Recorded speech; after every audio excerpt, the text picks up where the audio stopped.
एक राजा था, उसकी रानी और वह बहुत पूजा पाठ किया करते थे, परंतु उनके कोई संतान न थी, इसलिए वे दोनों बहुत दुखी रहते थे। एक बार उनके यहाँ एक साधु आया। राजा और रानी ने उस साधु की बहुत सेवा की, इससे वह साधु बहुत प्रसन्न हुए। वह राजा से बोले, हम तुमसे बहुत प्रसन्न हैं, जो वरदान मांगना चाहते हो मांग लो। राजा बोला, हमारे कोई संतान नहीं है, कृपया करके हमें संतान होने का वरदान दीजिए।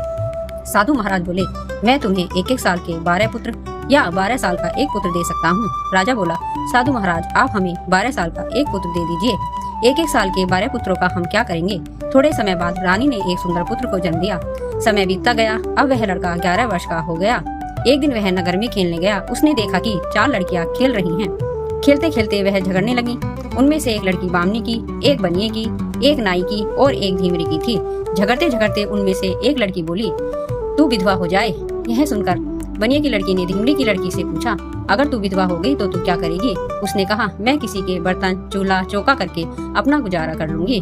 फिर उसने बामनी की लड़की से पूछा, अगर तू विधवा हो गई तो तू क्या करेगी। उसने कहा, मैं किसी के घर रोटी बनाकर अपना गुजारा कर लूंगी।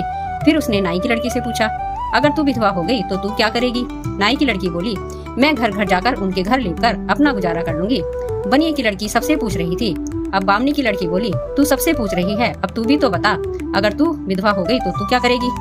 बनिए की लड़की बोली, मैं विधवा हो ही नहीं सकती हूँ, क्योंकि मैं पूर्णिमा के व्रत रखती हूँ, मेरे बाल बाल में पूनम है।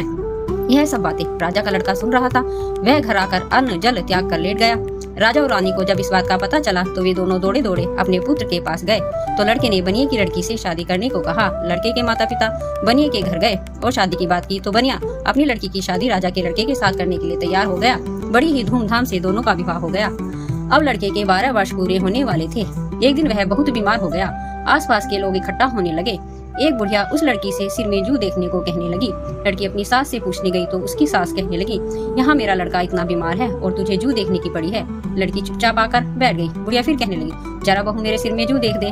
वह फिर अपनी सास के पास गई तो दूसरी औरतें कहने लगी, जब इतना कह रही है तो देखने दे। लड़की जाकर बुढ़िया की जू देखने लगी। बुढ़िया ने लड़की से पूछा, इतनी भीड़ क्यों है। लड़की ने सारी बात बुढ़िया को बता दी। बुढ़िया बोली, मैं तुझे एक उपाय बताती हूँ, तू बिल्कुल वैसा ही करना। बुढ़िया कहने लगी, बेटी एक कमरे में 4 पाई पर अपने पति को लेटा लेना। 4 पाई के पास एक पाई के नीचे अग्नि, दूसरे के नीचे जल, तीसरे के नीचे वायु और चौथे के नीचे अन्न रख लेना। कमरे में कांटे बखेर लेना और अपने पास चंदन रख लेना। बनिए की लड़की ने बिल्कुल वैसा ही किया। अपने पति को अंदर लेटाकर कमरा अंदर से बंद कर लिया। जैसे ही पहला दूत आया, लड़की कहने लगी, अगर दुनिया बिना जल के रह सकती है तो मैं भी अपने पति के बिना रह लूंगी। यह सुनकर दूत वहाँ से चला गया। अब दूसरा दूत आया तो लड़की बोली, अगर दुनिया बिना अन्न के रह सकती है तो मैं भी अपने पति के बिना रह लूंगी। वह भी वहाँ से चला गया। तीसरा